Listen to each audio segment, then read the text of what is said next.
നമസ്കാരം കൂട്ടുകാരെ. 2024 പുറത്തിറങ്ങിയ ചലച്ചിത്രം ഷൈത്താൻ അജയ് ദേവ്ഗണ്ണും മാധവനും ജ്യോതികയുമൊക്കെ അഭിനയിച്ച് വളരെയധികം ക്രിട്ടിക്കൽ അഭിപ്രായം നേടിയ ഒരു അതിഗംഭീര ചലച്ചിത്രം. ആ സിനിമയുടെ കഥയാണ് സിനിമാ കഥയിലൂടെ ഇന്ന് നിങ്ങൾ കേൾക്കാനായി പോകുന്നത്. ചലച്ചിത്രം നെറ്റ്ഫ്ലിക്സിലുണ്ട്. കാണാൻ താല്പര്യമുള്ളവർ അവിടെ നിന്നും കാണുമല്ലോ. കഥ ആരംഭിക്കുന്നതിന് മുമ്പ് സിനിമാ കഥകൾ കേൾക്കാൻ ഇഷ്ടപ്പെടുന്ന പുതിയ കൂട്ടുകാരുണ്ടെങ്കിൽ നമ്മുടെ ചാനൽ ഒന്ന് സബ്സ്ക്രൈബ് ചെയ്യണേ. കൂട്ടുകാർക്ക് ഷെയർ ചെയ്തു കൊടുക്കുകയും കമന്റ് ചെയ്യുകയും ലൈക്ക് ചെയ്യുകയും ചെയ്യൂ. നമുക്ക് നേരെ വിശദമായ കഥയിലേക്ക് പോകാം. കഥ ആരംഭിക്കുന്നത് കബീർ എന്ന ചാർട്ടേഡ് അക്കൗണ്ടന്റിനെ പരിചയപ്പെടുത്തിക്കൊണ്ടാണ്. ഡെറാഡൂണിലെ ഉത്തരാഖണ്ഡിലാണ് കബീറും കുടുംബവും താമസിക്കുന്നത്. കബീറിന് ഒരു മകനുമാണുള്ളത്. മകളുടെ പേര് ജാൻവി എന്നും മകന്റെ പേര് ധ്രുവ് എന്നുമാണ്. കബീറിന്റെ ഭാര്യ ജ്യോതിയാകട്ടെ ഒരു ഹൗസ് വൈഫുമാണ്. അന്നൊരു ദിവസം ജാൻവിയെ പിക്ക് ചെയ്യാൻ കബീറും മകനും കൂടി ജാൻവിയുടെ സ്കൂളിന് മുമ്പിലെത്തി. ജാൻവി അപ്പോൾ ഒരു പയ്യനോട് സംസാരിച്ചു നിൽക്കുകയായിരുന്നു. അതാരെന്നൊക്കെ അച്ഛൻ കബീർ മകനോട് ചോദിക്കുന്നുണ്ടെങ്കിലും അവനതൊന്നും കൂസലായി എടുക്കുകയോ അതിന് കൃത്യമായി മറുപടി പറയുകയോ ചെയ്യുന്നുണ്ടായിരുന്നില്ല. അല്പം പ്രൊട്ടക്റ്റീവ് സ്വഭാവമുള്ള ഒരു അച്ഛനാണ് കബീർ എന്ന് അവിടെ നിന്നേ വ്യക്തമാകുന്നുണ്ട്. ശേഷം മകൾ ഒരു പയ്യനൊപ്പം ബൈക്കിൽ കയറി പോവാൻ തുടങ്ങുമ്പോഴേക്കും ഹോണടിച്ച അച്ഛൻ മകളെ തന്റെ കാറിലേക്ക് വിളിക്കുകയാണ്. അവരൊന്നിച്ച് വീട്ടിലേക്ക് പോവാൻ തുടങ്ങി. വീട്ടിലേക്ക് പോകുമ്പോൾ തങ്ങൾ ഫ്രണ്ട്സ് ഒന്നിച്ച് ലഡാക്കിൽ ടൂർ പോവാൻ പ്ലാൻ ചെയ്യുന്നതിനെ പറ്റി മകളച്ഛൻ കബീറിനോട് പറയുന്നുണ്ട്. പക്ഷേ കബീറിന് അതിൽ വലിയ ഇൻട്രസ്റ്റ് ഒന്നും ഉണ്ടായിരുന്നില്ല. വീട്ടിലെത്തിയ ശേഷം നൈസായി സോപ്പിട്ട് അമ്മയെക്കൊണ്ടും മറ്റും ഫ്രണ്ട്സിനൊപ്പം ടൂർ പോകുന്ന കാര്യം സമ്മതിപ്പിച്ചെടുക്കുവാൻ ജാൻവി ശ്രമിക്കുന്നുണ്ട്. ആ സമയമാണ് കബീർ ഒരു ബോംബ് പൊട്ടിക്കുന്നത്. ടെക്നോളജിയിൽ അല്പം വൈദഗ്ധ്യമുള്ള കബീറിന് മകളുടെയും മകന്റെയും ഒക്കെ സോഷ്യൽ മീഡിയ പാസ്വേഡുകളടക്കം അറിയാമായിരുന്നു. കബീർ അത് പറയുന്നതും മക്കളും ഒന്ന് ഞെട്ടുന്നുണ്ട്. കബീറിന്റെ മകനാകട്ടെ മുമ്പവർ വെക്കേഷൻ പോയപ്പോൾ എടുത്ത വീഡിയോകൾ തന്റെ ലാപ്ടോപ്പിൽ എഡിറ്റ് ചെയ്തുകൊണ്ടിരിക്കുകയായിരുന്നു. ആ വെക്കേഷനും അവർ അവരുടെ ഫാം ഹൗസിലേക്ക് ടൂർ പോവാൻ പ്ലാൻ ചെയ്തിട്ടുണ്ട്. ശേഷം ഏറെ സന്തോഷത്തോടെ മകൻ എഡിറ്റ് ചെയ്ത വീഡിയോ പ്രൊജക്ടറിലിട്ട് കുടുംബം ഒന്നടങ്കം കാണുകയാണ്. റെക്കോർഡറിൽ അതിന് വോയിസ് ഓവർ കൊടുക്കുവാൻ നിങ്ങൾക്ക് ആരെയാ ഇഷ്ടം എന്ന് കബീർ ചോദിക്കുമ്പോ എനിക്ക് അച്ഛനെയാ ഇഷ്ടം, എന്റെ അച്ഛൻ സൂപ്പറാ എന്നൊക്കെ ജാൻവി പറയുന്നുണ്ട്. അങ്ങനെ ഏറെ സന്തോഷത്തോടെ ജീവിക്കുന്ന ആ കുടുംബം ആ വെക്കേഷനും അവരുടെ ഫാം ഹൗസിലേക്ക് ടൂർ പോവുകയാണ്. ഹിൽ സ്റ്റേഷനിലുള്ള ഒറ്റപ്പെട്ട ഒരു ഫാം ഹൗസ് ആണത്. പോകുന്ന വഴിയിൽ അവരൊരു ഷോപ്പിൽ ഭക്ഷണം കഴിക്കാൻ കയറി. വാഷ്റൂമിൽ വെച്ച് കബീർ അങ്ങോട്ടേക്ക് കടന്നു വരുന്ന വനരാജ് എന്ന വ്യക്തിയെ കാണുകയാണ്. ഏറെ സൗമ്യനായി കാണപ്പെടുന്ന ഒരു വ്യക്തി. അദ്ദേഹം ഫോൺ ചെയ്യുകയായിരുന്നു. വെറും വയറ്റിലെ ഞാൻ ബ്ലാക്ക് ടീ ഒന്നും കുടിക്കില്ലെന്നേ എന്നൊക്കെ വീട്ടിലുള്ള ആരോടോ സംസാരിക്കുന്ന പോലെ അയാളുടെ സംസാരം നീളുന്നുണ്ട്. കബീറും അത് ശ്രദ്ധിച്ചിരുന്നു. മകൻ ടോയ്ലറ്റിൽ നിന്ന് വന്നതും അവർ തിരികെ ഇരിപ്പിടത്തിലേക്ക് എത്തി. ഇതേ സമയം ജാൻവിക്കാണെങ്കിൽ അവിടുത്തെ ഭക്ഷണമൊന്നും തീരെ ഇഷ്ടപ്പെടുന്നുണ്ടായിരുന്നില്ല. ചായ വാങ്ങാൻ വേണ്ടി നോക്കിയപ്പോഴോ ആദ്യമേ പോയി ടോക്കൺ എടുത്ത് ചായ വാങ്ങണം. എന്തായാലും കബീർ എഴുന്നേറ്റ് ഒരു ചായ ഓർഡർ ചെയ്യാൻ കൗണ്ടറിൽ ചെന്നു. അവിടെയാണെങ്കിൽ ഓൺലൈൻ പേയ്മെന്റ് ഒന്നുമില്ല. 20 രൂപ ചായയ്ക്ക് കയ്യിലുള്ള 500ന്റെ നോട്ടാണ് കബീർ കൊടുക്കുന്നത്. കടക്കാരനും അതിലുള്ള ബുദ്ധിമുട്ട് അറിയിച്ചു. ചേഞ്ച് തന്നാൽ ടോക്കൺ തരാം എന്നയാൾ പറയുകയാണ്. കബീറിന്റെ പക്കലാണെങ്കിൽ ചേഞ്ച് ഇല്ല. ആ സമയമാണ് വനരാജ് വരുന്നത്. വനരാജ് 3 ടോക്കൺ എടുത്ത് അവർക്കുള്ള 2 ചായയും കൂടി വാങ്ങി അവരുടെ ടേബിളിൽ എത്തിച്ചു കൊടുത്തു. ഇതൊന്നും വേണ്ട എന്ന് കബീർ പറയുന്നുണ്ടെങ്കിലും 20 രൂപയുടെ കേസല്ലേ ഉള്ളൂ, വിട്ടുകളാന്നേ, ഇനിയിപ്പോ നിർബന്ധമാണെങ്കിൽ പിന്നെ കാണുമ്പോൾ നിങ്ങൾ എനിക്ക് ചായ മേടിച്ചു തന്നോ എന്നായിരുന്നു വനരാജിന്റെ മറുപടി. ഏറെ സ്വീറ്റായി പെരുമാറുന്ന വനരാജിനോട് കബീറിനും അല്പം മതിപ്പ് തോന്നുന്നുണ്ട്. അതോടെ തങ്ങളുടെ കൂടെ ഭക്ഷണം കഴിക്കാൻ വനരാജിനെയും കബീർ ക്ഷണിക്കുന്നു. പിന്നാലെ കബീർ തന്റെ ഫാമിലിയെ വനരാജിന് പരിചയപ്പെടുത്തി കൊടുക്കുകയാണ്. വനരാജും സ്വയം പരിചയപ്പെടുത്തുന്നുണ്ട്. ഈ സമയം കബീർ ബാത്റൂമിൽ വെച്ച് വനരാജ് ഫോൺ ചെയ്തപ്പോൾ കേട്ട ഒരു കാര്യം തന്റെ ഫാമിലിയോട് പറയുന്നു. വനരാജിന്റെ മകൾ വളരെ കുട്ടിയായിരുന്നപ്പോഴേ വിവാഹം കഴിച്ചു എന്നതായിരുന്നു അത്. ഫോൺ വിളിക്കുന്നത് ഒറ്റ കേൾക്കുന്നത് അത്ര നല്ല കാര്യമൊന്നുമല്ലാട്ടോ എന്ന് വനരാജും പറയുന്നുണ്ട്. പിന്നാലെ തന്റെ ഫോൺ ലോക്ക് ഓപ്പൺ ചെയ്ത് വാൾപേപ്പർ ഇട്ടിരിക്കുന്ന തന്റെ മകളുടെ ചിത്രം വനരാജ് അവർക്ക് കാണിച്ചു കൊടുത്തു. ശേഷം വനരാജ് ജാൻവിക്ക് നേരെ തിരിഞ്ഞ് എന്താ ചെയ്യുന്നേ, എന്താ പഠിക്കുന്നേ എന്നൊക്കെ ചോദിച്ചു. താൻ +2 പഠിക്കുകയാണ് എന്നൊക്കെ ജാൻവി മറുപടിയും പറഞ്ഞു. വനരാജ് ചായ ഗ്ലാസ് വെച്ചിരുന്നത് ജാൻവിയുടെ അടുത്തായിരുന്നു. ജാൻവിക്കാണെങ്കിൽ ചായ എന്നത് തീരെ ഇഷ്ടമല്ല. അതിന്റെ മണം പോലും പിടിക്കില്ല. ജാൻവി അത് പറഞ്ഞതും വനരാജ് സോറി പറഞ്ഞ് ചായ ഗ്ലാസ് മറുവശത്തേക്ക് മാറ്റിവെക്കുന്നുണ്ട്. ആ സമയം അവർ വാങ്ങിയ ഭക്ഷണത്തിൽ ജാൻവിക്ക് ഇഷ്ടപ്പെടാത്ത ഭക്ഷണത്തിന്റെ കാര്യമൊക്കെ അവർക്കിടയിലെ സംസാരത്തിലേക്ക് വരുന്നു. ആ സമയമായിരുന്നു കബീറിന് കോൾ വരുന്നത്. കബീറിന്റെ ഫാം ഹൗസിലെ തോട്ടക്കാരന് ആക്സിഡന്റ് പറ്റിയതുകൊണ്ട് അയാൾ അവിടെ ഉണ്ടാകില്ല എന്നറിയിച്ചുകൊണ്ടുള്ള കോളായിരുന്നു അത്. കബീർ അവിടെ നിന്ന് എഴുന്നേറ്റ് ഫോൺ ചെയ്യാൻ മാറിയതും തന്റെ കയ്യിലുള്ള ഒരു ഡബ്ബ പുറത്തെടുത്ത് അതിലുണ്ടായിരുന്ന കുഞ്ഞു ലഡു പോലൊന്ന് ജാൻവിക്ക് കഴിക്കാൻ വേണ്ടി വനരാജ് കൊടുക്കുകയാണ്. ജാൻവിയും അത് സ്വീകരിച്ച് ആസ്വദിച്ചു കഴിച്ചു. പക്ഷെ അത് കഴിച്ചതിന് അതിന് പിന്നാലെ ജാൻവിക്ക് വല്ലായ്മ അനുഭവപ്പെടാൻ ആരംഭിച്ചു. ഒരുപാട് നേരം ഇങ്ങനെ ഭക്ഷണം കഴിക്കാതിരിക്കാൻ പാടില്ല, ഭക്ഷണം കഴിക്ക് എന്ന് വനരാജ് പറയുന്നതും ഏതു ഭക്ഷണം ജാൻവി വേണ്ടെന്ന് പറഞ്ഞു മാറ്റിവെച്ചോ അതവൾ കഴിക്കാൻ തുടങ്ങുന്നു. ആ സമയമായിരുന്നു കബീർ കോൾ കഴിഞ്ഞ് മടങ്ങി വരുന്നത്. ഉടൻ ജാൻവി വാ നമുക്ക് വേഗം വീട്ടിലേക്ക് പോകാം എന്ന് പറഞ്ഞ് എഴുന്നേറ്റ് ധൃതി കൂട്ടുന്നുണ്ട്. എന്താ സംഭവിച്ചതെന്ന് മനസ്സിലാവാതെ ജ്യോതിയും കബീറും മോനും വൈകാതെ അവിടെ നിന്ന് ഫാം ഹൗസിലേക്ക് എന്ന പോലെ എഴുന്നേറ്റ് പുറപ്പെടുകയാണ്. വനരാജിനോട് ബൈ പറയാനും അവർ മറന്നില്ല. പുറത്തിറങ്ങിയതും കബീർ ഒരു കടയിൽ മോനായി എന്തോ വാങ്ങുകയായിരുന്നു. ജ്യോതിയാകട്ടെ ഫോണിൽ തോട്ടക്കാരനോട് സംസാരിക്കുന്നു. ജാൻവി അച്ഛനെ കാറിലിരുന്ന് വിളിക്കാൻ ശ്രമിക്കുന്നുണ്ട്. അപ്പോഴാണ് കാറിന്റെ വിൻഡോയ്ക്ക് അടുത്തേക്ക് വനരാജ് വരുന്നത്.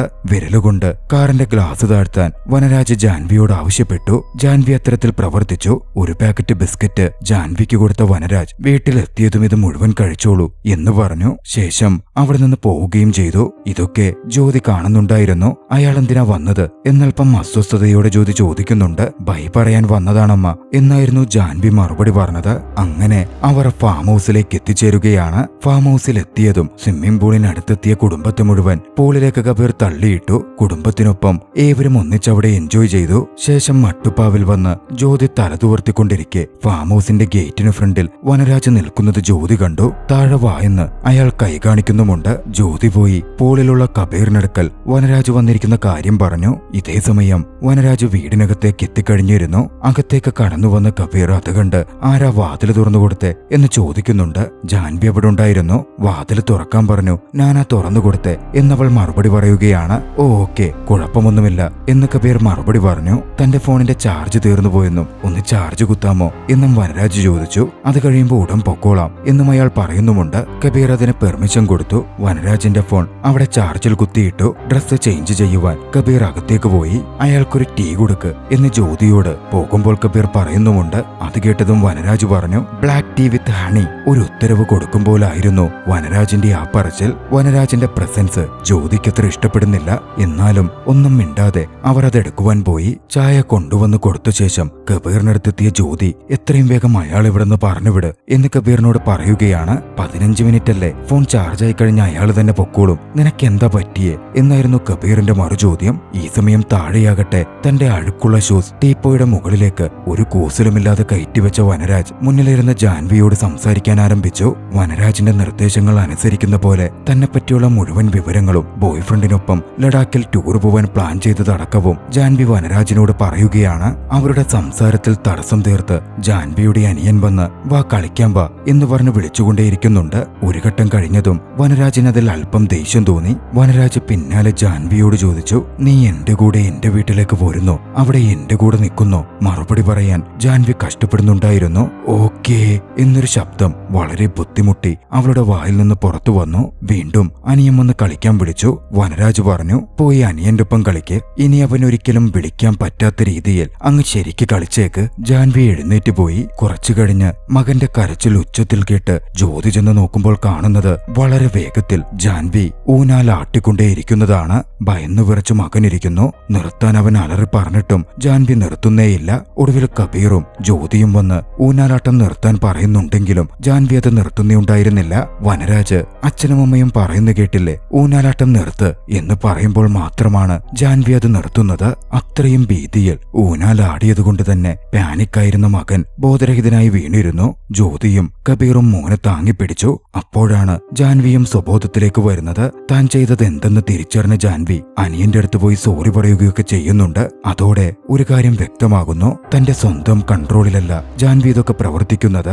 വനരാജ് ജാൻവിയെ ദുർമന്ത്രവാദം അടങ്ങിയ ലഡു കൊടുത്ത് വശീകരിച്ചിരിക്കുകയാണ്. സമയം സന്ധ്യയായി. കുടുംബം ഡിന്നർ കഴിക്കാനിരുന്നു. ജാൻവിയാണെങ്കിൽ തന്റെ പ്രവൃത്തിയെപ്പറ്റി വലിയ കുറ്റബോധത്തിലായിരുന്നു. ആ സമയം അങ്ങോട്ടേക്ക് വീണ്ടും വനരാജ് കടന്നു വരുന്നു. ജാൻവി ലഡാക്കിൽ ബോയ്ഫ്രണ്ടിനൊപ്പം ടൂർ പോകുന്ന കാര്യമൊക്കെ വനരാജ് അവിടെ വെച്ച് പറയുകയാണ്. നീ ഇതൊക്കെ ഇയാളോട് പറഞ്ഞോ എന്ന മട്ടിൽ ജ്യോതി ജാൻവിയെ നോക്കി. എനിക്ക് എനിക്കറിയില്ല അമ്മ, അയാൾ പറയുന്ന പോലൊക്കെ താൻ അറിയാണ്ട് പ്രവർത്തിച്ചു പോകുക എന്ന് ജാൻവി പേടിയോടെ ജ്യോതിയോട് പറയുന്നുണ്ട്. ഞങ്ങളുടെ കുടുംബകാര്യങ്ങളിൽ നീ ഒരുപാട് ഇടപെടണ്ട, പോവാൻ നോക്ക് എന്ന് കബീർ അതോടെ വനരാജിനോട് പറഞ്ഞു. വനരാജിന്റെ ഭാവം മാറി. ഇപ്പോ അങ്ങ് വന്നല്ലേ ഉള്ളൂ, അപ്പോഴേക്കും പോകുന്നതെങ്ങനെ എന്നായിരുന്നു വനരാജ് പറഞ്ഞത്. നിങ്ങളുടെ മകൾ എന്റെ കൺട്രോളില, ഞാൻ പറയുന്നതെന്തും അവളങ്ങ് ചെയ്യും. ഒരു ട്രയൽ കാണുന്നുണ്ടോ, നോക്കിക്കോ എന്ന് പറഞ്ഞ വനരാജ് ജാൻവിക്കടുത്ത് നിന്റെ ബോയ് ഫ്രണ്ടിന് ഫോൺ ചെയ്ത് താൻ ട്രിപ്പിന് വരില്ലെന്നും ബ്രേക്കപ്പ് ആവുകയാണെന്ന് പറയാനും ഫോൺ ചെയ്ത ശേഷം ആ കോണ്ടാക്ട് അങ്ങ് ബ്ലോക്ക് ചെയ്തേക്കാനും പറയുകയാണ്. വനരാജ് പറഞ്ഞ പോലെ തന്നെ ജാൻവി പ്രവർത്തിക്കാൻ തുടങ്ങി. അതേവരിലും ഒരു ഭീതി ഉണ്ടാക്കുന്നുണ്ട്. അതോടെ വനരാജിന്റെ കോട്ടെടുത്ത് കൊണ്ടുകൊടുത്ത് പോകുവാൻ കബീർ ആവശ്യപ്പെടുന്നു. വനരാജ് പോകുന്നില്ലെന്ന് പറഞ്ഞിരിക്കാൻ ആരംഭിച്ചു. കബീർ വനരാജിനെ പിടിച്ചു വലിച്ച് പുറത്തേക്ക് കൊണ്ടുപോവാൻ തുടങ്ങി. വനരാജ് ഒരു ഒച്ചയുണ്ടാക്കിയതും പ്രേതം കയറിയ പോലെ ജാൻവി അവർക്ക് വട്ടം വരികയും അച്ഛനെ തടഞ്ഞ് വനരാജിനെ പറഞ്ഞുവിടാതിരിക്കാൻ ശ്രമിക്കുകയും ചെയ്തു. മോളെ തള്ളിമാറ്റി വനരാജുമായി കബീർ പുറത്തേക്ക് പോവാൻ പോയതും തിരികെ എത്തിയ ജാൻവി അച്ഛൻ കബീറിനെ തന്നെ തള്ളി വീഴ്ത്തുന്നു. അക്ഷരാർത്ഥത്തിൽ അത് കണ്ട് കബീറും ജ്യോതിയും ഞെട്ടുന്നുണ്ട്. വനരാജ് പോയി കസേരയിലിരുന്നു. ജ്യോതി ചെന്ന് മോളുടെ അടുത്ത് പറഞ്ഞു, അയാൾ പറയുന്നൊന്നും മോള് ചെയ്യണമെന്നില്ല മോളെ. വനരാജ് പറഞ്ഞു, ജാൻവി ഞാൻ പറയുന്നതൊക്കെ നീ ചെയ്യില്ലേ? ഞാൻ ചെയ്യും, അങ്ങ് പറയുന്നതൊക്കെയും ഞാൻ ചെയ്യും എന്നായിരുന്നു ജാൻവിയുടെ മറുപടി. നീ എന്താ എന്റെ മോള് ചെയ്തത് എന്ന് കബീർ വനരാജിനെ നേരെ തിരിഞ്ഞു. എന്താ ചെയ്തെന്ന് നിങ്ങൾക്കറിയാലോ, നിങ്ങൾ ഉദ്ദേശിച്ചത് തന്നെ ഇങ്ങ് പറഞ്ഞോ എന്ന് ജ്യോതിക്ക് നേരെ വനരാജ് വിരൽ ചൂണ്ടുകയാണ്. എന്റെ മോളെ നീ ദുർമന്ത്രവാദം ചെയ്ത് വശീകരിച്ചുവല്ലേ എന്നായിരുന്നു ഭീതിയോടെ ജ്യോതി ചോദിക്കുന്നത്. അതേ എന്ന് മറുപടി പറഞ്ഞ വനരാജ് സയൻസിനെ കണ്ടുപിടിക്കാൻ പറ്റാത്ത പലതും ഈ ലോകത്തുണ്ടെന്നും അതുപോലെ ചിലതൊക്കെ ഇതെന്നും അവിടെ വിശദീകരിക്കുന്നുണ്ട്. ശേഷം ജാൻവിയെ വിളിച്ച് മുമ്പിലത്തെ സോഫയിൽ ഇരുന്നെഴുന്നേറ്റുകൊണ്ടിരിക്കുവാൻ ആവശ്യപ്പെടുന്നു. ജാൻവിയും അതുപോലെ തന്നെ പ്രവർത്തിച്ചുകൊണ്ടിരിക്കുകയാണ്. വനരാജ് പറയും പോലെ കരയുകയും ചിരിക്കുകയും ഒക്കെ ജാൻവി ചെയ്തുകൊണ്ടേയിരുന്നു. ഇതൊക്കെ കണ്ട് കബീറും ജ്യോതിയും പാനിക് ആകാൻ തുടങ്ങുന്നു. ഇനിയൊന്ന് ചെയ്യ്, നീ ആ സ്വിമ്മിംഗ് പൂളിൽ പോയി ചാടി മുങ്ങിക്കിടന്നു, ഞാൻ പറയുന്നവരെ എഴുന്നേക്കണ്ട എന്ന് പറഞ്ഞതും ജാൻവി സ്വിമ്മിംഗ് പൂളിലേക്ക് ഓടാൻ പോയി. കബീറും ജ്യോതിയും മകളെ കഷ്ടപ്പെട്ട് തടഞ്ഞു നിർത്തി വനരാജിനോട് ചോദിച്ചു, പ്ലീസ് നിങ്ങൾക്കെന്താ വേണ്ടതെന്ന് പറ. ജാൻവിയോട് തിരികെ സോഫയിൽ വന്നിരിക്കാൻ വനരാജ് പറഞ്ഞു. ശേഷം ജ്യോതിക്കും കബീറിനും നേരെ തിരിഞ്ഞ് പറയാൻ ആരംഭിച്ചു, ഇപ്പോഴാ നിങ്ങൾ പോയിന്റിലേക്ക് വന്ന് അവിടെയുള്ള മൊബൈൽ ഫോണുകളൊക്കെ തകർക്കുവാൻ ജാൻവിയോട് വനരാജ് ഉത്തരവ് കൊടുക്കുന്നു. ശേഷം ഇന്റർനെറ്റ് കണക്ഷനും ഫോൺ ലൈനും ഒക്കെ കട്ട് ചെയ്യുവാനും ജാൻവി അത്തരത്തിൽ പ്രവർത്തിച്ചു. നിങ്ങളുടെ മോള് ചായ കുടിക്കില്ലെന്നല്ലേ പറഞ്ഞേ, ദാ ഇപ്പൊ നോക്കിക്കോ എന്ന് പറഞ്ഞ വനരാജ് ചായപ്പൊടി എടുത്തുകൊണ്ടുവന്ന് തിന്നുവാൻ ജാൻവിയോട് ഉത്തരവിടുകയാണ്. അത്തരത്തിൽ ജാൻവി വന്ന് ചായപ്പൊടി വാരി തിന്നുവാൻ തുടങ്ങി. ജ്യോതി അത് കണ്ട് അത് തട്ടിത്തെറിപ്പിച്ചെങ്കിലും നിലത്തുനിന്നും ജാൻവി വാരി തിന്നുകൊണ്ടേയിരുന്നു. കബീറും ജാൻവിയെ തടയാൻ ശ്രമിക്കുന്ന അച്ഛനെ ഒറ്റ അടി കൊടുത്തേക്ക് എന്ന് വനരാജ് പറയുന്നതും ജാൻവി അതും പ്രവർത്തിക്കുകയാണ്. ഒരു നിമിഷം കബീർ ഷോക്കായി നിൽക്കുന്നുണ്ട്. ജാൻവിയും ഷോക്കായി കണ്ണു നിറഞ്ഞു നിന്നു. പക്ഷേ അവളെ അവൾക്ക് കൺട്രോൾ ചെയ്യാൻ സാധിക്കുന്നുണ്ടായിരുന്നില്ല. പുറത്ത് മഴ പെയ്യാൻ തുടങ്ങി. വനരാജ് ജാൻവിയോട് കാലമർത്തി കൊടുക്കാൻ പറഞ്ഞു.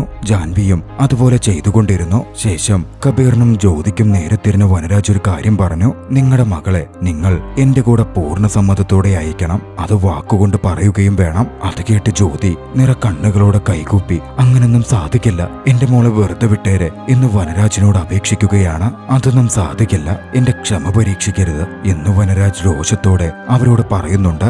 ഈ സമയം ഉറക്കം വരുന്നില്ലെന്ന് പറഞ്ഞ് മുകളിലേക്ക് പോയ മകനും താഴേക്ക് ഇറങ്ങി വന്നു. കാലമർത്തിക്കൊണ്ടിരുന്ന ജാൻവിയാകട്ടെ ഒന്നമർത്തി നെക്കിയിരുന്നു. ദേഷ്യം വന്ന വനരാജ് ജാൻവിയെ ചവിട്ടി താഴെയിട്ടു. അത് കണ്ടതും കബീർ വനരാജിനെ തല്ലുകയാണ്. വനരാജ് തന്നെ തല്ലരുതെന്ന് പറഞ്ഞെങ്കിലും കബീർ അത് തുടർന്നു. അതോടെ ജാൻവിയോട് നിന്റെ അനിയന്റെ തലയങ്ങ് തകർത്തേക്ക് എന്ന് വനരാജ് ഉത്തരവിടുന്നു. ജാൻവി അനിയന്റെ തല പിടിച്ച് ടെയർ കേസിന്റെ ഏറ്റവും കനമുള്ള ഭാഗത്തേക്ക് അനിയന്റെ തല കൊണ്ടിടിക്കാൻ ആരംഭിച്ചു.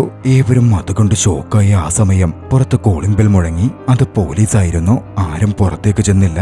അതുകൊണ്ട് തന്നെ പോലീസ് അകത്തേക്ക് കയറി വരികയാണ്. ആ സമയം വളരെ നോർമലായ രീതിയിൽ വനരാജും ജ്യോതിയും കബീറും അകത്ത് വലിയ ശബ്ദത്തിൽ പാട്ട് വെച്ചിരിക്കാൻ തുടങ്ങിയിരുന്നു. പാട്ട് ശബ്ദം കാരണം കോളിംഗ് ബെൽ കേട്ടില്ല എന്ന് പോലീസ് ചോദിക്കുമ്പോൾ കബീർ മറുപടി പറയുകയാണ്, തനിക്ക് ഇവിടെ നിന്ന് വലിയ പ്രശ്നത്തിലാണെന്നൊരു കോൾ വന്നെന്നും തിരിച്ചു വിളിച്ചിട്ട് റെസ്പോൺസ് ഉണ്ടായിരുന്നില്ല, അതുകൊണ്ടാണ് നേരിട്ട് വന്നത് എന്ന് പോലീസുകാരൻ പറയുകയാണ്. യഥാർത്ഥത്തിൽ കോൾ ചെയ്തത് ജ്യോതിയായിരുന്നു. എല്ലാവരും വന്നപാടെ സ്വിമ്മിംഗ് പൂളിൽ ചാടിയപ്പോൾ ജ്യോതിയുടെ ഫോൺ വെള്ളത്തിൽ വീണിരുന്നു. വെള്ളം വലിയുവാൻ ജ്യോതി ആ ഫോൺ കൊണ്ടുപോയി അടുക്കളയിൽ അരിയിൽ പൂത്തിവെച്ചു. അടുക്കളയിൽ പോവാൻ ഒരു അവസരം കിട്ടിയപ്പോൾ അവിടെ നിന്നും ജ്യോതി പോലീസിനെ വിളിച്ചതായിരുന്നു. ആ ഫോൺ എവിടെയെന്ന് പോലീസ് ചോദിക്കുവാണ്. ജ്യോതി അതോടെ ഫോൺ എടുക്കാൻ അടുക്കളയിലേക്ക് പോയി. അവിടെ ചെല്ലുമ്പോൾ കണ്ടത് ഗ്യാസ് തുറന്നുവിട്ട് തീപ്പെട്ടിയുമെടുത്ത് ഗ്യാസ് കുറ്റിയുടെ മുകളിൽ കയറിയിരിക്കുന്ന ജാൻവിയെയായിരുന്നു. വനരാജ് ജാൻവിയെ നിയന്ത്രിക്കുകയാണ് എന്ന് ജ്യോതി തിരിച്ചറിയുന്നു. അതോടെ ഫോൺ എടുക്കാതെ തന്നെ ജ്യോതി തിരികെ പോലീസിന്റെ അടുത്തേക്ക് വരികയാണ്. ഫോൺ കാണുന്നില്ലെന്നും സൈലന്റിലായിരിക്കുമെന്നും മോൻ എവിടെയെങ്കിലും വെച്ചതാവും എന്ന് ജ്യോതി കള്ളം പറഞ്ഞു. പിന്നീട് ഒരു തരത്തിൽ പോലീസിനെ പ്രശ്നമില്ലെന്ന് പറഞ്ഞ് മനസ്സിലാക്കിച്ച് അവർ അവിടെ നിന്ന് ഒഴിവാക്കി വിടുകയാണ്. പോലീസ് പോയതിന് പിന്നാലെ തലയിൽ നിന്ന് രക്തമൊലിച്ച് കിടന്നിരുന്ന കബീറിന്റെ മകനും താഴേക്കെത്തിയിരുന്നു. എന്തു വേണമെങ്കിലും നിങ്ങൾക്ക് തരാം, എന്റെ പണവും സ്വർണവും വീടും ഒക്കെ തരാം, വെറുതെ വിടണം എന്ന് കബീർ വനരാജിനോട് അപേക്ഷിച്ചു. ഒക്കെ എടുത്തുകൊണ്ടുവരാൻ വനരാജ് പറയുകയാണ്. അവിടെ ഉണ്ടായിരുന്ന സ്വർണവും പണവും ഒക്കെയും ബാഗിലാക്കി കബീർ വനരാജിന് കൊണ്ടുകൊടുത്തു. ഓക്കെ താങ്ക്സ്, ബൈ എന്നൊക്കെ പറഞ്ഞ് വനരാജ് അവിടെ നിന്ന് പോവുകയാണ്. പക്ഷേ വനരാജ് പോയിട്ടും ജാൻവി ബാധകേറിയ പോലെ തന്നെ നിൽക്കുകയായിരുന്നു. അപ്പോഴാണ് പുറത്തെന്തോ കത്തുന്ന ശബ്ദവും വെളിച്ചവും കബീർ കാണുന്നത്. അവർ പുറത്തേക്കിറങ്ങി നോക്കുമ്പോൾ അവർ കൊടുത്ത പണവും സ്വർണവും അടങ്ങിയ ബാഗ് വനരാജ് കത്തിക്കുകയായിരുന്നു. അവർ എത്തിയതും വനരാജ് രൂക്ഷഭാവത്തിൽ പറയാൻ തുടങ്ങി, എന്നെ എന്താ വിലക്കി വാങ്ങാൻ പറ്റുമെന്ന് കരുതിയോ? ഈ മനുഷ്യർക്കുള്ള പ്രശ്നമേ ഇതാണ്. ദൈവത്തിന്റെ അടുത്ത് പോയി കെഞ്ചി പണം വേണമെന്ന് അപേക്ഷിക്കും. പണം കിട്ടിക്കഴിയുമ്പോ തങ്ങളാണ് ദൈവമെന്ന് കരുതാൻ തുടങ്ങും. പണവും ലഹരിയും കാമവും ഒക്കെയും നിങ്ങൾ മനുഷ്യന്മാരുടെ വീക്ക്നെസ് ആണ്. അതൊന്നും എന്നെ ബാധിക്കുന്നതേയല്ല.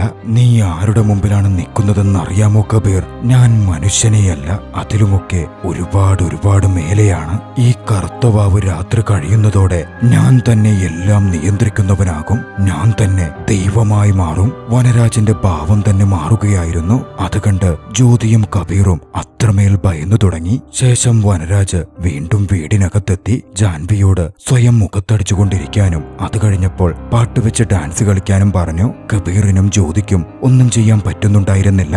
കബീർ മുകളിൽ മകന്റെ അടുത്തേക്ക് പോയിരുന്നു. മകള് തളർന്നു വീഴാൻ പോയപ്പോൾ ജ്യോതി മകളെ താങ്ങിപ്പിടിച്ച് അല്പം വെള്ളം കൊടുക്കാൻ ചെന്നു. അത് തട്ടിക്കളയാനായിരുന്നു വനരാജ് ഉത്തരവിട്ടത്. ജ്യോതി അത്തരത്തിൽ പ്രവർത്തിച്ചു. പിന്നാലെ ജ്യോതിയോട് മുകളിലേക്ക് പോകാൻ വനരാജ് പറയുകയാണ്. ജ്യോതി കേൾക്കാതെ നിന്നപ്പോൾ ജാൻവിയോട് അകത്തുനിന്ന് കത്തിയെടുത്തുകൊണ്ട് വരാനും താൻ 10 വരെ എണ്ണിക്കഴിഞ്ഞ് അവിടെ താഴെ മറ്റാരെങ്കിലും ഉണ്ടെങ്കിൽ കുത്തിയേക്കാനും ഉത്തരവിടുകയാണ്. അതോടെ മറ്റു വഴികളില്ലാതെ ജ്യോതിക്ക് മുകളിലേക്ക് പോകേണ്ട വന്നു. നിസ്സഹായതയോടെ ജ്യോതിയും കബീറും മുകളിലെ റൂമിലിരുന്നു. കുറച്ചു കഴിഞ്ഞ് കിച്ചണിൽ പോവാനാണെന്ന് പറഞ്ഞ് കബീർ താഴേക്ക് വരാൻ തുടങ്ങി. പക്ഷേ പോവാൻ ജാൻവി അനുവദിക്കുന്നുണ്ടായിരുന്നില്ല. താഴെ വന്നാൽ കത്തി കൊണ്ട് കുത്താനാണല്ലോ വനരാജ് ഉത്തരവിട്ടിരിക്കുന്നത്. നിന്ന നിൽപ്പിൽ ജാൻവി അവിടെ മൂത്രമൊഴിച്ചു പോവുകയും ചെയ്തിരുന്നു. അത് കണ്ട് കബീർ മുകളിലെത്തി ഭാര്യയോട് കാര്യം പറയുന്നു. അത് കേട്ടതും ജ്യോതിയോടി താഴെ മകളുടെ അടുത്തു വരികയാണ്. അവളുടെ വസ്ത്രം മാറ്റണമായിരുന്നു. പക്ഷേ ജാൻവിയെ അവിടെ നിന്ന് കൊണ്ടുപോകാൻ വനരാജ് അനുവദിക്കുന്നില്ല. അവിടെ വെച്ച് തന്നെ വസ്ത്രം മാറ്റുവാൻ വനരാജ് പറയുകയാണ്. ജ്യോതി പോയി വസ്ത്രം എടുത്തുകൊണ്ടുവന്നു. വനരാജ് ഉത്തരവ് കൊടുത്തതിനു ശേഷം മാത്രമേ ജാൻവി അത് ധരിക്കുന്നുണ്ടായിരുന്നുള്ളൂ. മകളും അമ്മയും ഏറെ നിസ്സഹായതയോടെ പരസ്പരം നോക്കുന്നുണ്ട്. ഇനിയും പിടിച്ചു നിൽക്കാൻ ജ്യോതിക്ക് സാധിക്കുമായിരുന്നില്ല. ജാൻവിയുടെ കയ്യിലെ കത്തി പിടിച്ചു വാങ്ങി അതുപയോഗിച്ച് വനരാജിനെ ആക്രമിക്കാൻ ജ്യോതി ചാടി വീണു. ഇതേ സമയം മുകൾ നിലയിൽ നിന്നും ജനൽ വഴി പുറത്തേക്കിറങ്ങുവാൻ കബീർ ശ്രമിക്കുകയും ചെയ്യുന്നുണ്ടായിരുന്നു. പുറത്തേക്ക് ഇറങ്ങി വരികയായിരുന്ന കബീർ അകത്ത് നടക്കുന്ന ആക്ഷൻ രംഗങ്ങൾ കണ്ടു. ഒരു ഘട്ടത്തിൽ വനരാജിന്റെ ഉത്തരവ് കേട്ട് ജ്യോതിയെ കത്തികൊണ്ട് കുത്തുവാൻ ജാൻവി പാഞ്ഞെടുത്തു വന്നു. കൃത്യസമയത്ത് അകത്തേക്ക് എത്തിയ കബീർ ജാൻവിയെ പിടിച്ചു നിർത്തുകയാണ്. പിന്നാലെ ജാൻവിയെ കബീർ സ്റ്റെപ്പിലേക്ക് ചേർത്ത് കെട്ടിയിട്ടു. ശേഷം കബീർ വനരാജിനെ കടന്ന് ആക്രമിക്കാൻ തുടങ്ങി. ഒരു ഘട്ടത്തിൽ വനരാജ് ജാൻവിയോട് ചാവുന്നവരെ ചിരിക്കാൻ പറയുകയാണ്. അതോടെ ജാൻവി ചിരിക്കാൻ തുടങ്ങി. വനരാജ് പറഞ്ഞില്ലെങ്കിൽ മകൾ ചിരി നിർത്തില്ല, മരിക്കുമെന്നറിഞ്ഞതും ആക്രമണത്തിൽ നിന്ന് കബീർ പിന്മാറുന്നു. ചിരിച്ചുകൊണ്ട് വനരാജ് എഴുന്നേറ്റ് വന്നു. കബീർ തലക്ക് കൈവച്ച് ഏറെ നിസ്സഹായനായി ഇരിക്കുകയാണ്. എഴുന്നേറ്റ വനരാജാകട്ടെ മോന് വലിയ തലവേദനയാണെന്നല്ലേ പറഞ്ഞത്, മോന്റെ തലവേദന നമുക്ക് എന്നേക്കുമായി തീർത്തേക്കാം എന്ന് പറഞ്ഞ് ജാൻവിയുടെ കെട്ടഴിച്ച് ജാൻവിയോട് അനിയനെ കൊന്നേക്കാൻ പറയുകയാണ്. ജാൻവി അതിനുള്ള ശ്രമങ്ങൾ ആരംഭിച്ചു. ഒടുവിൽ മട്ടുപ്പാവിലേക്ക് കയറി ജീവൻ രക്ഷിക്കാൻ മറഞ്ഞിരിക്കുന്ന അനിയനെ ജാൻവി കണ്ടെത്തുന്നു. ജാൻവിയെ തടയുവാൻ കബീറും മുകളിലേക്ക് കയറി ചെല്ലാൻ തുടങ്ങി. പക്ഷെ ജാൻവി കയ്യിലുള്ള കത്തിവെച്ച് കബീറിന്റെ കയ്യിൽ കുത്തിയിറക്കി. കബീർ താഴെ വീണു. അവൾ കോണിയെടുത്തു മാറ്റി. ശേഷം മുകൾ നിലയിൽ നിന്നും അനിയനെ ജാൻവി താഴേക്കിടുകയാണ്. പരിക്കേറ്റെങ്കിലും താഴെ കോടിയിറങ്ങി മകനെ രക്ഷപ്പെടുത്തുവാനായി കബീർ ശ്രമിക്കുന്നുണ്ടായിരുന്നെങ്കിലും അതിന് സാധിച്ചില്ല. മകൻ താഴെ വീണു. മരണത്തോട് മല്ലിട്ട് മകൻ അങ്ങനെ പിടച്ചു കിടക്കുവാൻ തുടങ്ങി. വനരാജ് അപ്പോൾ പുറത്തേക്ക് ഇറങ്ങി വന്നു. നിങ്ങളുടെ മകനെ രക്ഷപ്പെടുത്താൻ ഇനി കുറച്ച് സമയമേ ഉള്ളൂ. ഇപ്പോഴെങ്കിലും നിങ്ങളുടെ മകളെ എന്റെ കൂടെ വിടുന്നുണ്ടോ എന്ന് വനരാജ് ചോദിക്കുന്നു. മുമ്പിൽ മറ്റു വഴികളില്ലാതെ നീ തന്നെ കൊണ്ടുപോക്കോ എന്ന് കബീറും ജ്യോതിയും നിസ്സഹായതയോടെ പറയുകയാണ്. അതോടെ വനരാജ് അവരോട് ചില കാര്യങ്ങൾ പറയാൻ പറഞ്ഞു. ജീവിതകാലം മുഴുവൻ അവരുടെ മകളായ ജാൻവിയെ വനരാജനായി വിട്ടുകൊടുക്കുന്നു എന്ന തരത്തിൽ വാക്കാൽ പറയുന്നതായിരുന്നു അത്. വനരാജ് ജാൻവിയെ കൂട്ടി അവിടെ നിന്ന് പോവാൻ തുടങ്ങി. മകനെ കാറിൽ കയറ്റി ആശുപത്രിയിലേക്ക് കൊണ്ടുപോവാൻ കബീർ ശ്രമിക്കുന്നു. ആ സമയം അവരുടെ മകൻ ഒരേ ഒരു കാര്യം പറഞ്ഞു, എന്തു വന്നാലും ചേച്ചിയെ രക്ഷിക്കണം എന്നായിരുന്നു അത്. മകനെ സുരക്ഷിതമായി കബീർ ആശുപത്രിയിൽ എത്തിച്ചു. മറുവശത്ത് വനരാജാകട്ടെ കാടിനകത്തുള്ള തന്റെ കോട്ടയിലേക്ക് ചെല്ലുകയായിരുന്നു. അവിടെയാണെങ്കിൽ വനരാജിന്റെ കൺട്രോളിൽ 108ഓളം സ്ത്രീകളുണ്ടായിരുന്നു. അന്ന് രാത്രിയാണ് ആ നാൾ താൻ കാത്തിരുന്ന ദിനം എന്ന് പറഞ്ഞിരുന്ന വനരാജ് എല്ലാ പെണ്ണുങ്ങളോടും അവിടെ നിരന്നു നിൽക്കുവാൻ ആവശ്യപ്പെടുകയാണ്. പിന്നാലെ യാഗം തുടങ്ങാൻ ആരംഭിച്ചു. ദുർമന്ത്രവാദയാഗം. ആ യാഗം നടന്ന് അവസാനിച്ചാൽ ആ 108 പെണ്ണുങ്ങളും അവിടുത്തെ ഹോമകുണ്ഡത്തിൽ ആത്മാഹുതി ചെയ്യണം. അതോടെ വനരാജിന് ഏതൊരാളെയും കൺട്രോൾ ചെയ്യുവാൻ ഈ ലോകത്ത് തന്നെ നിയന്ത്രിക്കാൻ കഴിയുന്ന പവർ കൈവരും. വനരാജിന്റെ കയ്യിൽ നിരവധി ബൊമ്മകളുണ്ട്. ദുർമന്ത്രവാദം ചെയ്ത ആ ബൊമ്മകളിൽ ഏറ്റവും ഒടുവിൽ ചുവന്ന ബൊമ്മ തീയിലേക്കിടുമ്പോഴാണ് പെൺകുട്ടികൾ ആ ഹോമകുണ്ഡത്തിൽ ചാടി ആത്മാഹുതി ചെയ്യേണ്ടത്. മറുവശത്ത് വനരാജന്റെ ഫോൺ ട്രാക്ക് ചെയ്ത് കബീർ അതേസമയം ആ ദുർമന്ത്രവാദം നടക്കുന്ന കോട്ടയിലേക്ക് എത്തിച്ചേർന്നിരുന്നു. പക്ഷേ അങ്ങോട്ടേക്ക് കടന്നു ചെല്ലൽ എളുപ്പമായിരുന്നില്ല. പുറത്ത് ആക്രമിക്കുവാൻ വനരാജന് കാവൽക്കാരുണ്ടായിരുന്നു. അവരുമൊക്കെയായി ഫൈറ്റ് ചെയ്ത് കബീർ ഒടുവിൽ കോട്ടയുടെ അകത്തേക്ക് കയറി ചെന്നു. പക്ഷേ അപ്പോഴായിരുന്നു പിന്നിൽ നിന്നും ഒരാൾ കബീറിനെ അടിച്ചു വീഴ്ത്തുന്നത്. വനരാജ് അത് നോക്കിക്കാണുന്നുണ്ട്. വനരാജ് ഉത്തരവിടുന്നതോടെ കബീറിനെ വലിച്ചിടിച്ച് വനരാജിന്റെ കാൽച്ചോട്ടിൽ അവർ കൊണ്ടുവന്ന് കിടത്തുകയാണ്. യാഗം അവസാന ഘട്ടത്തിലേക്ക് എത്തിയിരുന്ന സമയമായിരുന്നു അത്. നിങ്ങൾക്കിതിന്റെ എന്ത് കാര്യമുണ്ട് കബീർ? ഒന്നും ചെയ്യാൻ നിങ്ങൾക്ക് സാധിക്കില്ല. എന്റെ മേൽ കൈവയ്ക്കുന്നവർക്ക് അവരുടെ അന്ത്യമായിരിക്കും വിധി. അവരെ കടിച്ചു കൊന്നു തിന്നോളാൻ ഇവർക്കൊക്കെ ഞാൻ നിർദ്ദേശം കൊടുത്തിട്ടുണ്ട് എന്ന് വനരാജ് ഒരു കൂസലുമില്ലാതെ പറഞ്ഞു. വീണ്ടും ദുർമന്ത്രവാദം തുടർന്നു. എന്ത് ചെയ്യാൻ പറ്റുമെന്ന് കബീർ നോക്കുന്നുണ്ട്. ഒരു കത്തി കബീർ കണ്ടു. ഒടുവിൽ അവസാന ഘട്ടമെന്ന രീതിയിൽ ചുവന്ന ദുർമന്ത്രവാദ ബൊമ്മയെടുത്ത് അഗ്നികുണ്ഡത്തിലേക്കിടുവാൻ വനരാജ് തയ്യാറാകുന്ന നിമിഷം കബീർ വനരാജിനെ കടന്നാക്രമിച്ചു. വനരാജിന്റെ കയ്യിൽ നിന്നും ചുവന്ന ദുർമന്ത്രവാദ ബൊമ്മ കൈപ്പിടിയിലാക്കി. കുനിഞ്ഞു വന്ന വനരാജിന്റെ നാക്ക് കബീർ അറുത്തെടുത്തു. അതോടെ വനരാജിനൊന്നും തന്നെ മിണ്ടാൻ പറ്റാതെ ഇൻസ്ട്രക്ഷൻ കൊടുത്ത് സ്ത്രീകളെ നിയന്ത്രിക്കാൻ പറ്റാതായി. തൊട്ടു പിന്നാലെ അറുത്തെടുത്ത നാക്ക് ഹോമകുണ്ഡത്തിലേക്ക് കബീർ വലിച്ചെറിയുകയും ചെയ്തു. പക്ഷേ അവസാനം പെൺകുട്ടികൾക്കൊരു നിർദ്ദേശം കൊടുത്തിട്ടുണ്ടല്ലോ, വനരാജിനെ ആക്രമിച്ചാൽ ആക്രമിക്കുന്ന വ്യക്തിയെ കൊന്നു തിന്നുകൊള്ളുവാൻ. അതുകൊണ്ട് പെൺകുട്ടികൾ കബീറിനെ വളയുകയാണ്. പക്ഷേ പെട്ടെന്ന് ഒരു ശബ്ദം ഉയർന്നു കേൾക്കാൻ തുടങ്ങി. വനരാജിന്റെ ശബ്ദം. എല്ലാ പെൺകുട്ടികളെയും താൻ സ്വതന്ത്രരാക്കുന്നുവെന്നും പഴയ പോലെ എല്ലാ കെട്ടുകളും മാറി നിങ്ങൾ ചിരിക്കുകയും സ്വതന്ത്രമാവുകയും സ്വന്തം രീതിയിൽ ചിന്തിച്ച് തീരുമാനങ്ങൾ എടുക്കുകയും മോചിതരാവുകയും ചെയ്യൂ എന്ന തരത്തിലുള്ള വാക്കുകളായിരുന്നു വനരാജന്റെ ശബ്ദത്തിൽ കേട്ടുകൊണ്ടിരുന്നത്. അതോടെ പെൺകുട്ടികളൊക്കെ മോഹാലസ്യപ്പെട്ട് വീഴാൻ തുടങ്ങി. അവരുടെ മേലുള്ള ദുർമന്ത്രവാദ കെട്ടുകൾ വനരാജന്റെ ശബ്ദത്തിൽ തന്നെ അഴിഞ്ഞു പോവുകയായിരുന്നു. പക്ഷേ വനരാജന്റെ നാക്ക് മുറിച്ചല്ലോ. അയാൾക്ക് സംസാരിക്കാനും സാധിക്കുന്നില്ല. ഇതെങ്ങനെ സംഭവിച്ചു എന്നുള്ളത് ഒരു ഫ്ലാഷ് ബാക്കിലൂടെ വ്യക്തമാകുന്നു. കബീർ അത് മുഴുവൻ തന്റെ കയ്യിലുള്ള ഡിവൈസിലൂടെ പ്ലേ ചെയ്യിപ്പിക്കുകയായിരുന്നു. കബീർ ആയിരുന്നു ആ ശബ്ദം ക്രിയേറ്റ് ചെയ്തതും. എങ്ങനെയാണെന്ന് വെച്ചാൽ വനരാജ് വീട്ടിൽ വെച്ച് കബീറിന്റെ മകളെ സ്വതന്ത്രമാക്കുന്നതുമായി ബന്ധപ്പെട്ട് ഒരുപാട് പറഞ്ഞിരുന്നു. വനരാജ് അറിയാതെ മകന്റെ റെക്കോർഡിംഗ് ഡിവൈസിൽ കബീർ അതൊക്കെ റെക്കോർഡ് ചെയ്തെടുത്തിരുന്നു. പിന്നീട് കിട്ടിയ അവസരത്തിൽ ആ റെക്കോർഡിംഗുകൾ വളരെ വേഗത്തിൽ മകന്റെ ലാപ്ടോപ്പിലിട്ട് എഡിറ്റ് ചെയ്ത് ആവശ്യമില്ലാത്ത ഭാഗങ്ങൾ ഒഴിവാക്കി റിപ്പീറ്റ് മോഡിൽ ഏവരെയും സ്വതന്ത്രമാക്കാൻ പറ്റുന്ന രീതിയിലേക്ക് കബീർ ഉണ്ടാക്കി മാറ്റുകയായിരുന്നു. വനരാജിന്റെ ശബ്ദവും വനരാജിന്റെ വാക്കുകളും ആയതുകൊണ്ട് തന്നെ എല്ലാ പെൺകുട്ടികളും വനരാജിന്റെ ദുർമന്ത്രവാദത്തിൽ നിന്ന് തന്നെ മോചിതരായി. തന്റെ മകൾ ജാൻവിയെ കബീറിന് തിരികെ ലഭിച്ചു. കബീർ മകളെ കെട്ടിപ്പിടിച്ചു. പിന്നീട് കുറച്ച് നാളുകൾക്ക് ശേഷം പരിക്കേറ്റിരുന്ന കബീർ ആശുപത്രിയിൽ ചികിത്സയിൽ സുഖപ്പെട്ടു വരികയായിരുന്നു. പോലീസ് ഓഫീസർ കബീറിനെ കാണാനെത്തി. അവിടെ നിന്ന് കണ്ടെത്തിയ പെൺകുട്ടികൾ അത്രയും സുരക്ഷിതമായി അവരുടെ വീടുകളിലേക്ക് എത്തിച്ചു എന്ന് പോലീസ് ഓഫീസർ പറഞ്ഞു. ആ കുടുംബങ്ങൾ ഇനി മകളെ തിരിച്ചു കിട്ടുമെന്ന് പ്രതീക്ഷിച്ചിട്ടേ ഉണ്ടായിരുന്നില്ല. അത്രമേൽ ഇമോഷണലായ ഒരു കൂടിച്ചേരലായിരുന്നു അവരുടേത്. പക്ഷേ വനരാജിനെ മാത്രം കണ്ടെത്താൻ കഴിഞ്ഞിട്ടില്ലെന്നും അയാൾ മിസ്സിംഗ് ആണെന്നും സൂക്ഷിക്കണമെന്നും ഓഫീസർ കബീറിനോട് പറയുന്നുണ്ട്. കുറച്ച് നാളുകൾക്ക് ശേഷം ഒരാൾ നടന്നുവന്ന് ചത്ത് ചീഞ്ഞുകിടക്കുന്ന ഒരു എലിയെ കയ്യിലൊരു കവറിട്ടെടുത്തു. ശേഷം അയാൾ ഒരു ബങ്കറിന്റെ അകത്തേക്ക് കയറി. അയാളുടെ മുഖം വ്യക്തമാകുന്നു. അത് കബീർ ആയിരുന്നു. മുന്നോട്ട് നടന്ന് കബീർ എത്തുമ്പോൾ കാണുന്നത് കബീർ തന്നെ കഴുത്തിന് ബന്ദിയാക്കി ഇട്ടിരിക്കുന്ന വനരാജനെയാണ്. താടിയും മുടിയും വളർന്ന് ബന്ധനാവസ്ഥയിലായിരുന്നു വനരാജ് കിടന്നിരുന്നത്. ചീന എലിയെ തിന്നുവാൻ വനരാജിന്റെ മുമ്പിലേക്ക് കബീർ വെച്ചുകൊടുത്തു. കുറച്ച് ദൂരെയായി ഒരു വാഴപ്പഴവും വെച്ചു. വനരാജിന് വന്ന് എടുക്കാൻ പറ്റാത്തത്രയും ദൂരെ വനരാജിന്റെ മുമ്പിൽ കസേരയിട്ടിരുന്ന് കബീർ പറയാൻ തുടങ്ങി, ദൈവത്തെപ്പറ്റി നീ എന്ന് പറഞ്ഞില്ലേ, ഓരോ പാരന്റ്സും ദൈവങ്ങളാണ്. തങ്ങളുടെ മക്കളുടെ കാര്യം വരുമ്പോൾ ഏതറ്റം വരെ പോകാനും അവർ മടിക്കില്ല. നീയാണ് ദൈവം എന്നല്ലേ നീ പറഞ്ഞത്? എങ്കിൽ നീ കേട്ടോ, ഇതാണടാ നരകം. ഇവിടെ ഞാനാണ് നിന്റെ ശൈത്താൻ. വനരാജിനെ അവിടെ നരകിച്ച് ചാകുവാൻ വേണ്ടി വിട്ടിട്ട് പോകുന്ന കബീറിന്റെ ദൃശ്യങ്ങളോടെ ചലച്ചിത്രം അവസാനിക്കുകയാണ്. രസകരമായ ഈ ചലച്ചിത്രം നിങ്ങൾക്കിഷ്ടമായെങ്കിൽ വീഡിയോ ലൈക്ക് ചെയ്യുക. അഭിപ്രായങ്ങളും നിർദ്ദേശങ്ങളും കമന്റുകളിൽ രേഖപ്പെടുത്തുക. കഴിയുമെങ്കിൽ ചാനൽ സബ്സ്ക്രൈബ് ചെയ്തും കൂട്ടുകാർക്ക് ഷെയർ ചെയ്തു കൊടുത്തും ഞങ്ങളെ സപ്പോർട്ട് ചെയ്യുക. മറ്റൊരു എപ്പിസോഡിൽ മറ്റൊരു മികച്ച ചലച്ചിത്രവുമായി ഉടൻ കണ്ടുമുട്ടാം. അതുവരെ ബായ്.